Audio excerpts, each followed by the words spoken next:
Janet and I have been married for 12 years, and we've been together since we were 10. College didn't appeal to me, so right after high school, I started working at Desmond Engineering as a draftsman at the bottom rung. A year after we got married, Janet and I welcomed twin girls, Bethany and Brittany, making us incredibly proud parents. The initial years were tough, but by being careful with our spending, we managed to get by. I was still working as a draftsman, but had moved up a few levels, which meant a slightly better income, though money was still tight. We saved enough to buy a small house and had 2 reliable cars. They weren't brand new, but they were far from being clunkers. Janet had always dreamed of being a stay-at-home mom, and since we could manage financially, she didn't work outside the home. This arrangement worked well for us. We were both healthy and fit. Janet had gained a little weight since our wedding day, but not much. She was petite, a little over 5 feet tall, with dark brown hair she styled with bangs, reminding me of Marie Osmond. I looked pretty much the same as when I played right tackle in high school football. I was big, but not out of shape. Billy Martin, a former football rival, moved to Reading from Lancaster about a year ago and started working at Desmond Engineering as a surveyor. Billy and I quickly became good friends. He too married his high school sweetheart, Sarah, a redhead. Sarah and Janet hit it off right away, becoming fast friends. Billy and Sarah hadn't started a family yet, but they were excellent at looking after kids. Billy and I would hang out together when we weren't working, enjoying a bit of time away from our spouses. Janet and Sarah did the same, spending their time shopping, attending parties, and going to club meetings while Billy and I took care of the kids and watched TV. Sarah landed a secretary job at Gilbert Engineering, not far from our town. About 6 months ago, I began to notice some changes. The Parent-Teacher Association meetings, which used to be monthly, became weekly events. Even though Sarah didn't have children, she always accompanied Janet. The number of Tupperware and Magic Chef parties they attended seemed to increase every month, yet they never purchased anything. They joined a book club but hardly ever read any books. On weekends, they spent hours shopping but came back with very little. Meanwhile, Janet's fancy lingerie collection was expanding, though I never saw any of it. These observations started to bother me, but I kept my concerns to myself because Billy appeared completely unaware, and I didn't want to stir up any trouble unnecessarily. One night, after I had put our daughters to bed, Janet returned from some basket party. She showered before leaving with Sarah and again immediately after returning home. It struck me as odd. While Janet was showering, I decided to look through the laundry and found a pair of black lace underwear. It made me wonder who would wear such a thing to a basket party.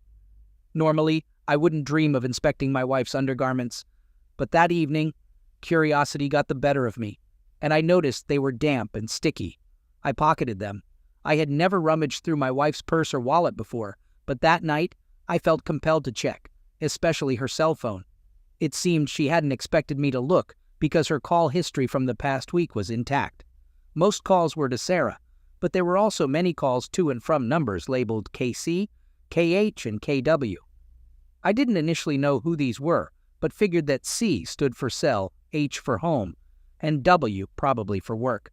In her address book, Sarah's numbers were listed similarly: Sarah C, Sarah H, and Sarah W, showing how organized my wife kept her contacts.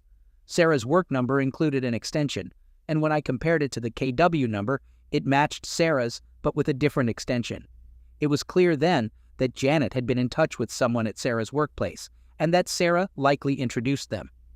With Gilbert Engineering closed, I decided to use Janet's phone to dial the KW number. The voicemail of Ken Sanders greeted me, explaining he was away from his desk, but would return calls if I left my details. I quickly hung up after the message. It seemed too straightforward. Since Gilbert Engineering was closed, I used Janet's phone to dial the KW number and reached Ken Sanders' voicemail. I quickly hung up after hearing the message to leave a contact detail for a callback. This felt too simple. Janet peeked in, asking if I was heading to bed soon. I told her I might finish my book or just fall asleep on the couch, though I planned to stay there all night. It turned out to be a night full of restlessness as I pondered over any mistakes I might have made or what could have been done differently, realizing it was futile. Despite trying to focus on the future, my mind kept dwelling on past actions. The clock seemed to stand still. I decided not to blame myself for anything that had happened or was about to happen. In the morning, I woke up to the sound of our daughters preparing their breakfast, a self-reliance Janet had encouraged, which was proving effective. As I got up and Janet reminded me about work, I informed her I wouldn't be going due to personal issues, surprising her since I rarely missed a day. Feeling exhausted, I mentioned needing a shower, leaving Janet looking somewhat puzzled. By the time I returned, the girls had already headed off to school.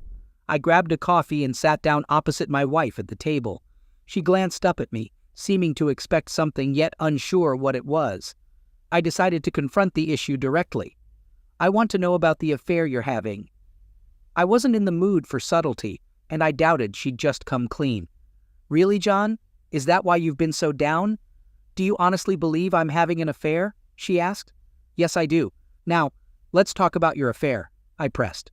We've been together for 12 years, John. Why would you think that? She questioned. Janet, I'm busy today, and I don't want to waste time playing games. Just tell me about the affair, I insisted. Janet sighed heavily, leaning in.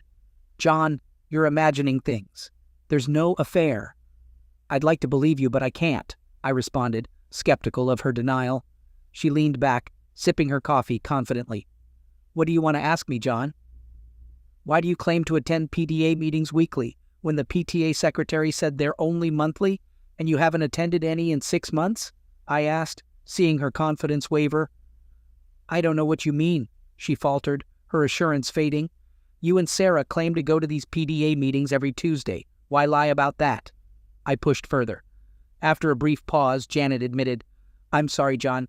Tuesday is ladies' night at Rosie's Cantina, and Sarah and I have going for the 2-for-1 margaritas. We didn't want you and Billy to worry about us possibly causing trouble, so we kept it to ourselves. I admit it was a mistake, and I apologize. From now on, we'll be more open.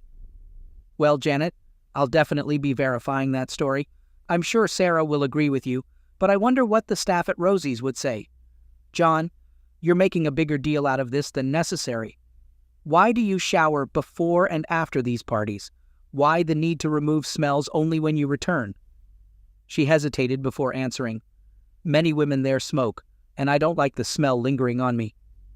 And the fancy lingerie for Tupperware parties? You never dress up like that for me unless it's a special occasion. What's the reason for that? I don't really have a good reason. I guess I just like feeling fancy when I go out. I was losing patience with her evasions. I couldn't keep my anger in check anymore. These are the underwear you wore last night, I said, throwing them on the table. They were damp and sticky when you got home. Don't even try to excuse it as something trivial. Janet looked uncomfortable and avoided eye contact, unable to respond quickly. Why did you come home in underwear like that, Janet? I need a real answer. Enough, John. I can't handle this anymore. We've been married 12 years. Why are you doing this? Her continuous denials and lies overwhelmed me. In frustration, I threw my coffee cup, breaking the microwave. That certainly got her attention, revealing an expression I'd never seen before. She'd never witnessed me this angry. I leaned forward, making sure I had her full attention, and raised my voice more than usual. Who is Ken Sanders? She quickly stood up and retreated to the sink, trying to distance herself from me. For the last time, who is Ken Sanders? I demanded. A friend, just a friend, she replied, visibly terrified. Did you sleep with him? I asked sternly. Yes, I did, she admitted. Did it happen last night? I pressed on. Yes, it did, she confirmed.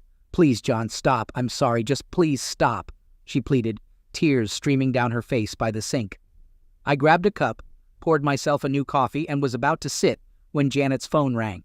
Her gaze flicked between the phone and me in panic. It's from Ken. We should answer it, I said, hitting the speakerphone button. Good morning, sugar. I saw you called my work number last night. Did you forget something at my place? The voice of Ken Sanders came through. Janet looked horrified. After a brief silence, Janet, are you there? What's wrong? He asked. She glanced at me, frozen. I urged her to speak. Ken, my husband knows. He's listening on speaker, she managed to say. Ken didn't respond or hang up. Feeling it was my turn, I addressed Ken casually, hinting at a visit later and suggesting he might want to be prepared for emergencies. I hung up, pocketed the phone, and looked at Janet, who was still by the sink in her bathrobe, shaking uncontrollably. I need to leave now, I said, exiting the tense scene. I need to ask you one more thing. Who's the guy Sarah's involved with? I asked. John, please, I don't want to say, she pleaded. In frustration, I threw another cup across the room where it shattered against the wall. Startled, she quickly said, Calvin Bostic. I'll be back later. Make sure you've moved out by then. My mom will look after our daughters until we figure out what to do next. If it doesn't fit in your car, I'll make sure it gets to you. Just tell my mom where you're going, and don't try to contact me. She was silent as I left. Confused about my next steps, I decided to visit Billy at work, thinking he deserved to know what was happening.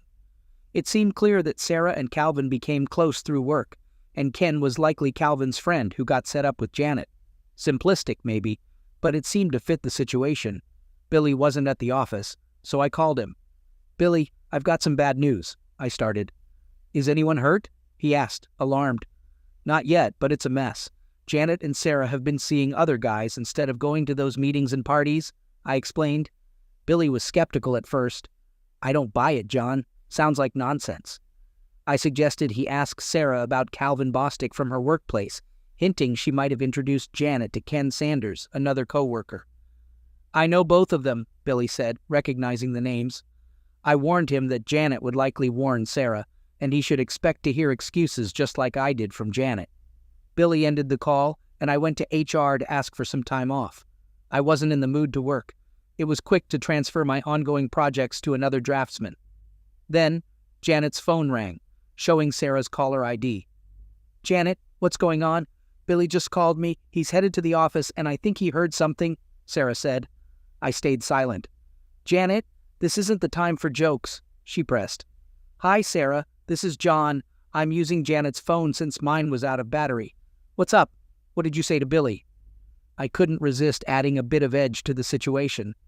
Oh, John, sorry. I thought this was Janet. I'll try her at home, Sarah said, flustered. Don't bother. She's busy packing up her things. No time to talk, I informed her. Packing? What do you mean? Sarah asked, confused. She's moving back with her parents for a bit, I explained. The silence on her end was telling. I suggested, maybe you should warn Calvin that Billy knows and is on his way. He might appreciate a heads up. Oh no, this is really happening, Sarah panicked before abruptly hanging up. I couldn't believe her nerve. Canceling our only credit card was straightforward, and changing the PIN for our ATM debit card took just a few minutes. However, I was unsure what to do about our joint checking account. So I decided to leave it alone for the moment, since I needed access to the account to pay for utilities and other bills. I just hoped Janet hadn't taken any checks with her. My cell phone rang, but this time it was my own. Billy had confronted Calvin Bostic at Gilbert Engineering and caught him in the parking lot. Calvin ended up in jail, and Billy wanted me to call his brother in Lancaster to bail him out. After making the call, there wasn't much more I could do for Billy, so I grabbed lunch at Taco Bell. Later, I visited my parents and filled them in on everything.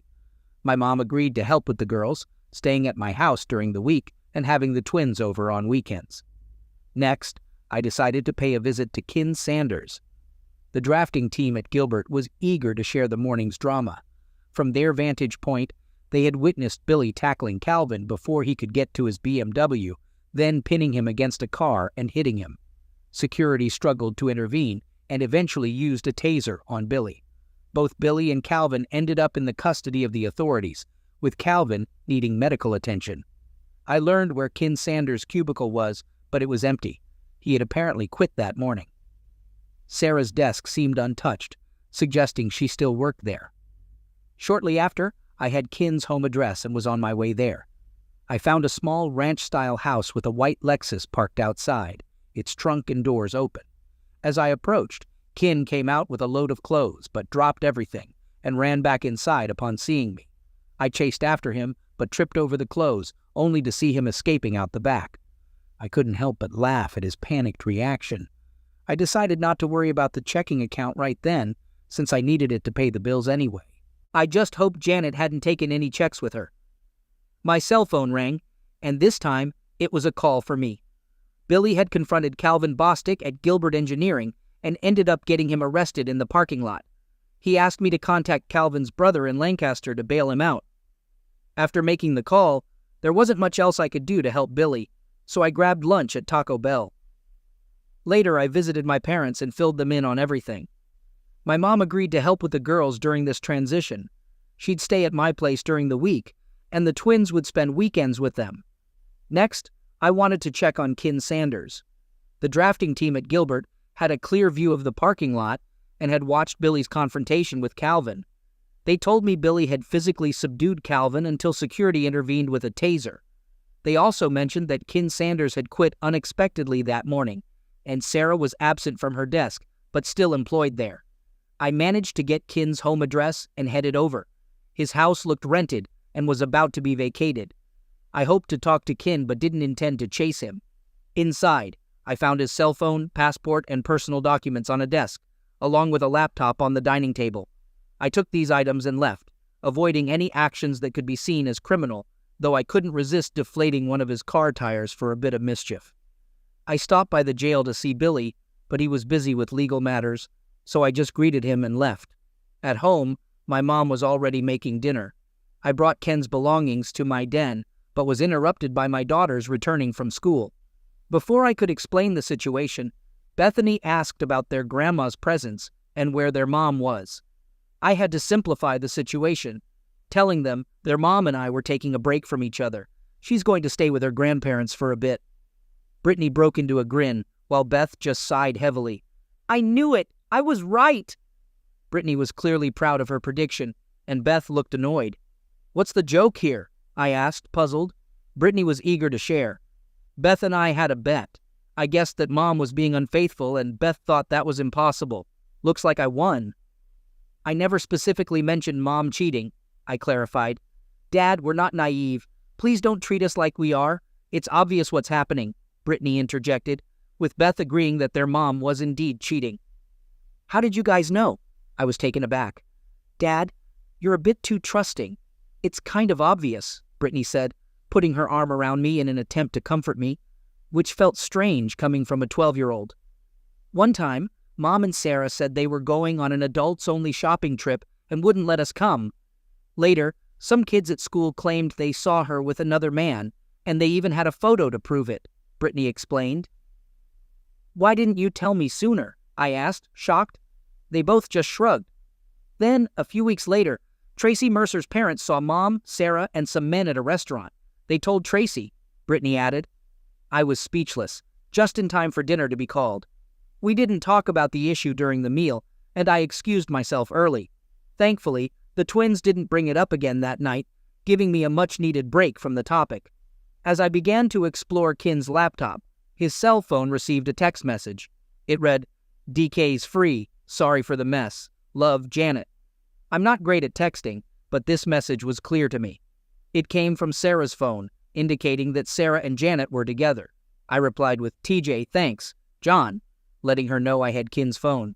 I spent a few hours going through Kin's computer, finding no emails between Janet and Kin, but some intriguing ones between Kin and his old friends in Lancaster.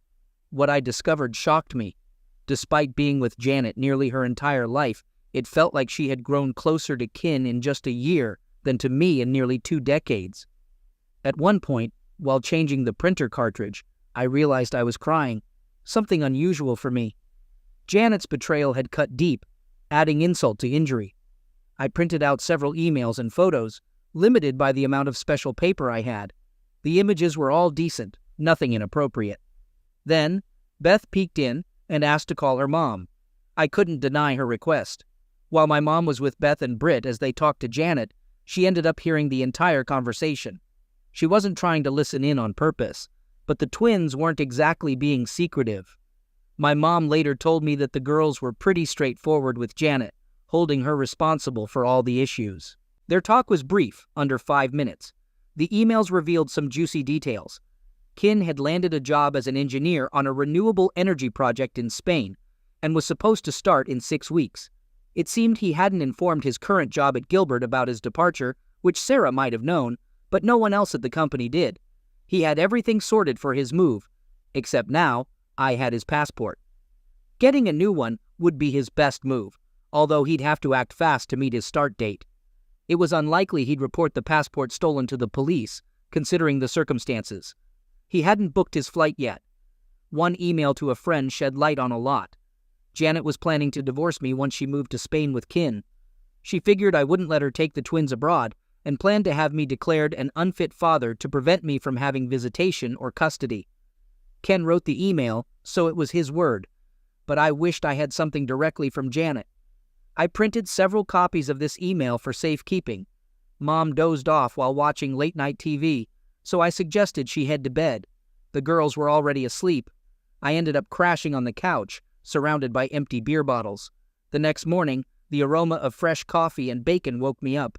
My mom always made a great breakfast. The girls were nearly done with their cereal when I joined them at the table, bracing myself for their playful teasing before I could even think about addressing the situation with my soon-to-be ex-wife.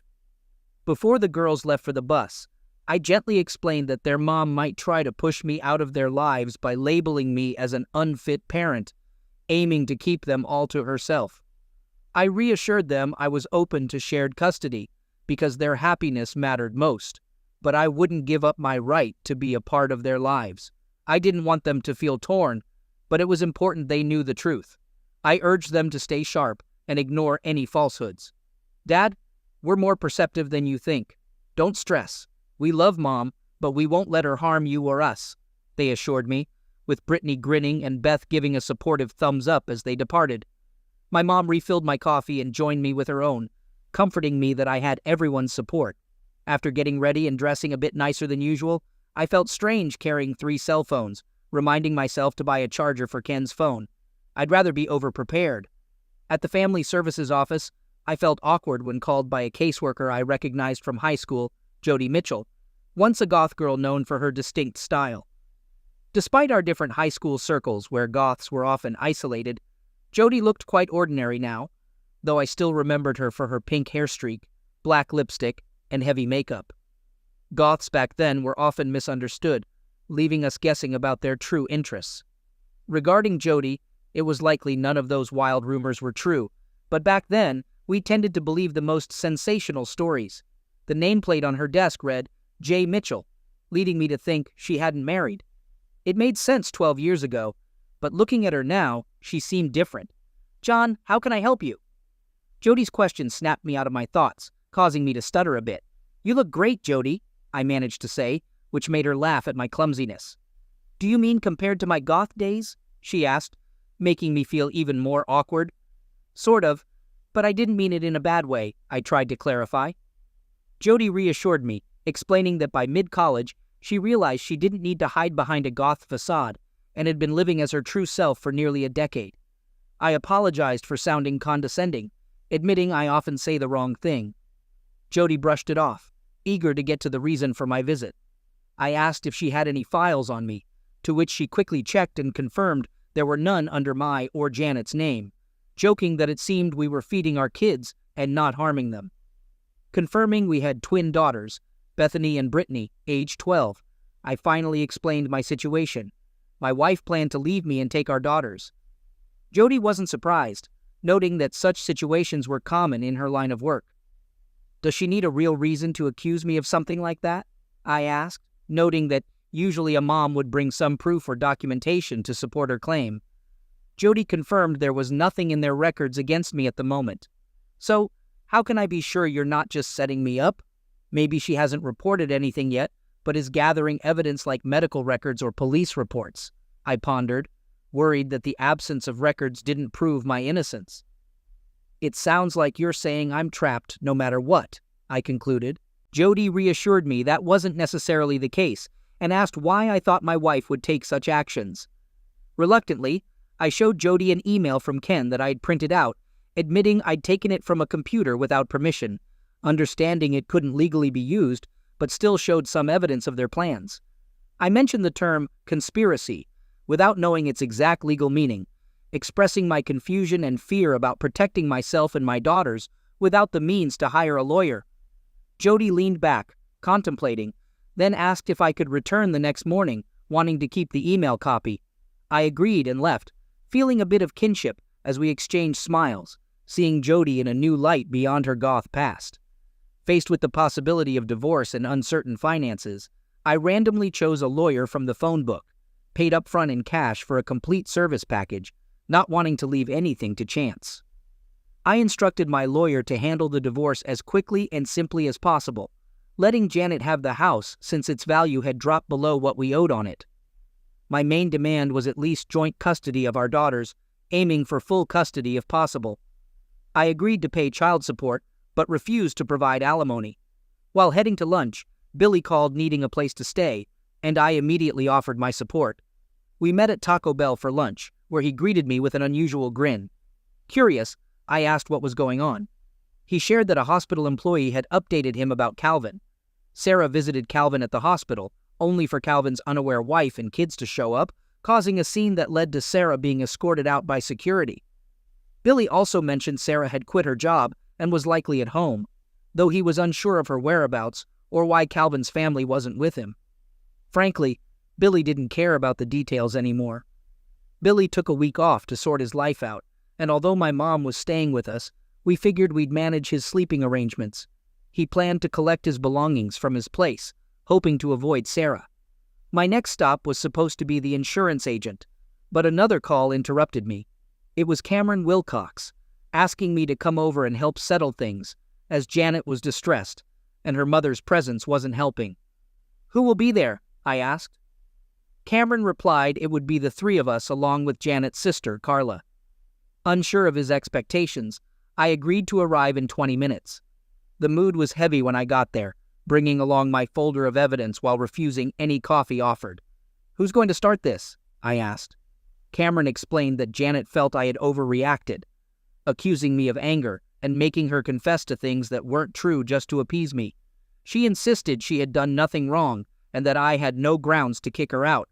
It was clear Janet had given her family a very cleaned-up account of our issues.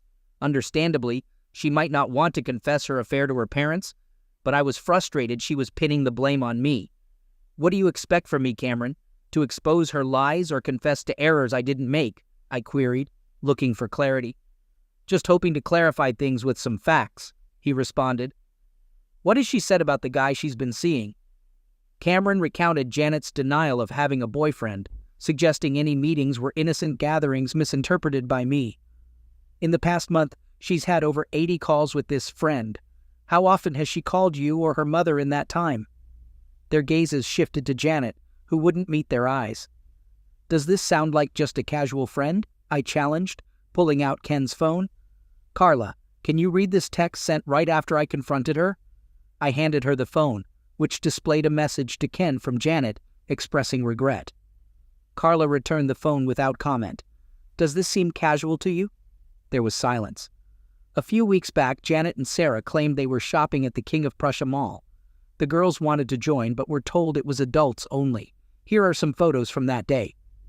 I showed Cameron 6 pictures, none of which matched their supposed location. Everyone looked troubled, especially as it was clear the images didn't align with Janet's story. "That looks like Noble's Grove, not the King of Prussia Mall," Martha pointed out after being quiet until then. "Janet, you're clinging to this man in every photo, which isn't how you act with just friends. It's clear that Ken is more than just a friend to you. What were you trying to do?" Janet started to cry, caught off guard by the photos. I showed a few more pictures, some taken at Olive Garden and one at Red Lobster, all appropriate but clearly intimate. Cameron, visibly disappointed by the deceit, apologized for having to bring me into this situation. As I was leaving, Janet exited the room in tears.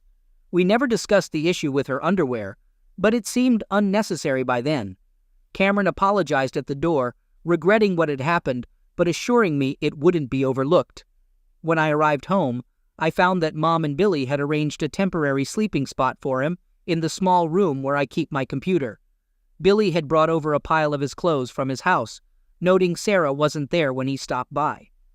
The most notable thing at home was a piece of mail for Janet from the passport office. Despite knowing I shouldn't, curiosity got the best of me, and I opened it to find a family passport featuring Janet and our daughters, excluding me. I recalled the girls mentioning a photo session, but hadn't realized it was for this. Right away, I called Cameron to let him know Janet's passport had arrived.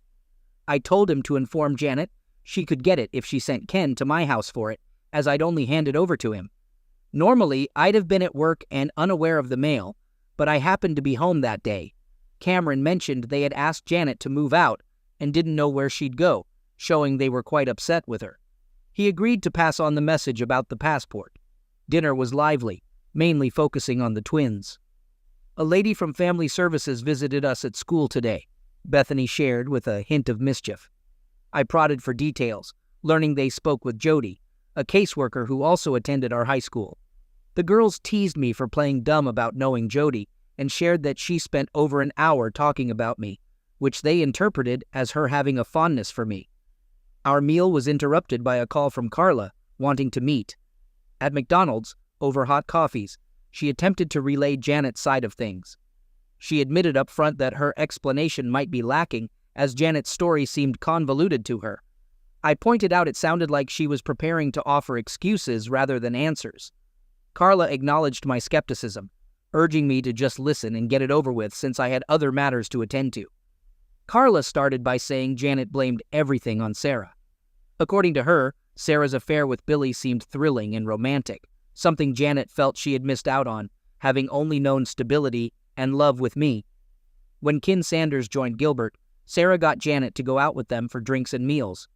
During these outings, Sarah and Calvin often snuck away together, leaving Janet and Ken by themselves. This led to Janet and Ken starting their own affair, which quickly escalated. Janet found herself swept up by Ken's adventurous stories and ambitions, eagerly agreeing to move to Spain with him. However, she struggled with the idea of leaving the twins, knowing I wouldn't let her take them abroad. She even considered trying to portray me as an unfit father. Janet now recognizes her mistake, especially after realizing the girls were more attached to me. She's now willing to agree to a divorce without complications, provided she doesn't try to take the twins. Carla mentioned that Sarah returned to her parents' home, prompting Billy to move back to his place temporarily, with plans to sell or rent it. He spent his morning sorting out financial and legal affairs, including a visit to Gilbert to seek compensation, though their lack of a fraternization policy made it a tough case. Lastly, Billy discovered Calvin was being discharged from the hospital, running into his wife, who was handling the paperwork. Before Billy could leave, Calvin's wife approached him, explaining her efforts to have Calvin drop the charges against Billy. She even thanked Billy, surprising him by sharing her long, unsuccessful attempts to help Calvin change. After Billy left, I ended up sitting on the front porch, just drinking beer. My mom joined me with a meatloaf sandwich and a beer of her own, staying silent but keeping me company.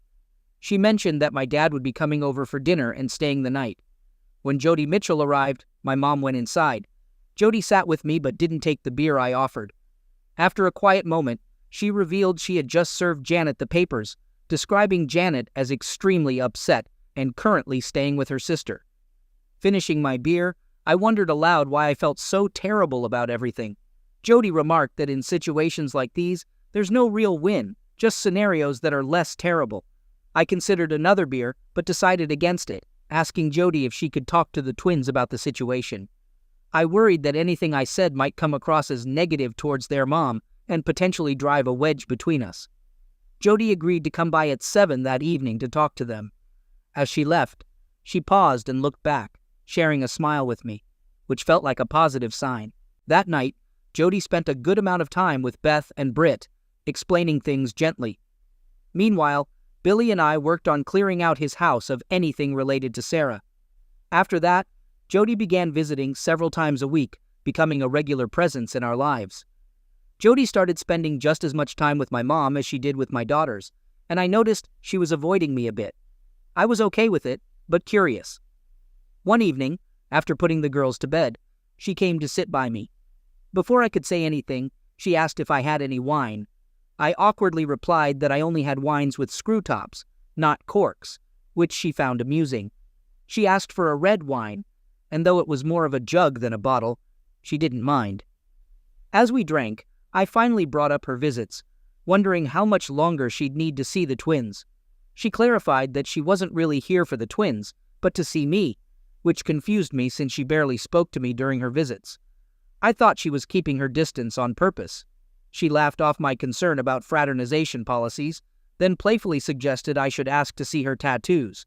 Surprised, I inquired about them, and she teased that finding them would be more fun, especially with a bit more wine. We both laughed as I topped off our glasses. Searching for the tattoos turned out to be thrilling, since we had to stay quiet to avoid waking up the girls.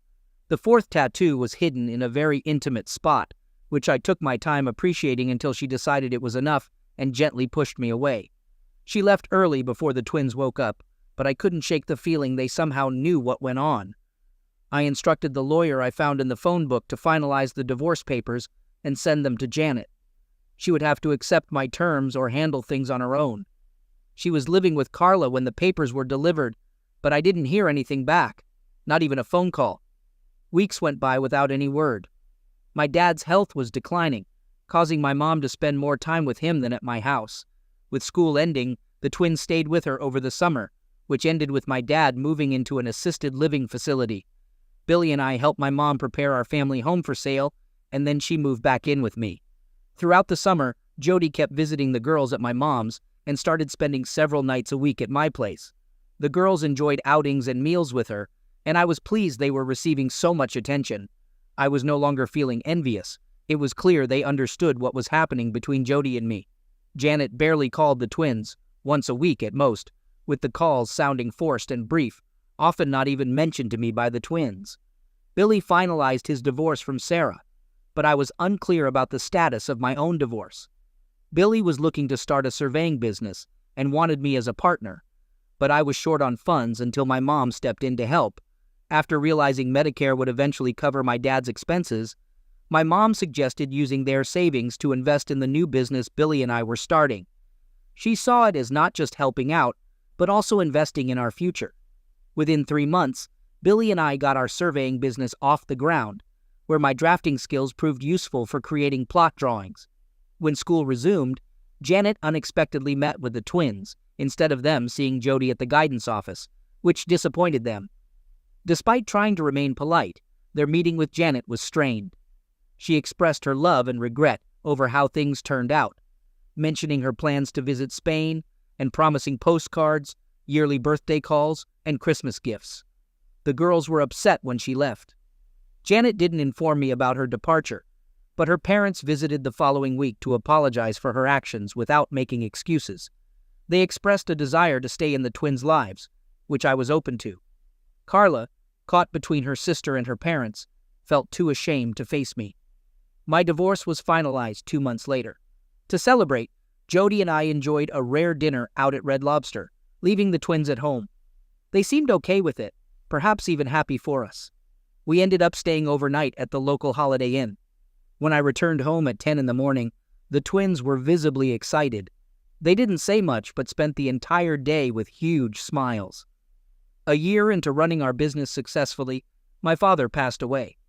My mom considered moving to Florida to be with her sister, but hesitated because of the twins. The girls thought it was a good idea for Grandma to move, suggesting Jody could fill in for her, despite not being as skilled in the kitchen. They also mentioned they were ready for separate bedrooms, clearly planning ahead. The girls received birthday cards from their mom, but no phone call, along with numerous postcards featuring Spanish windmills, the significance of which was unclear to me.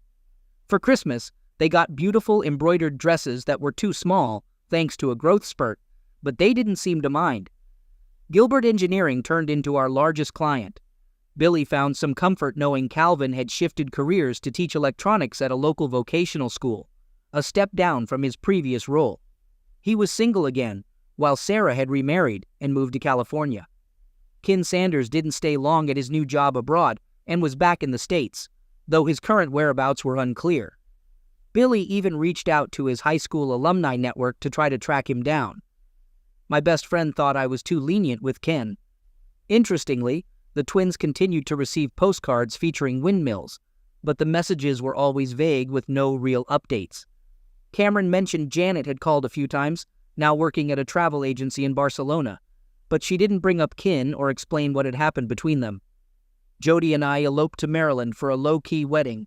Within a year, we were expecting a child, which thrilled Brittany and Bethany.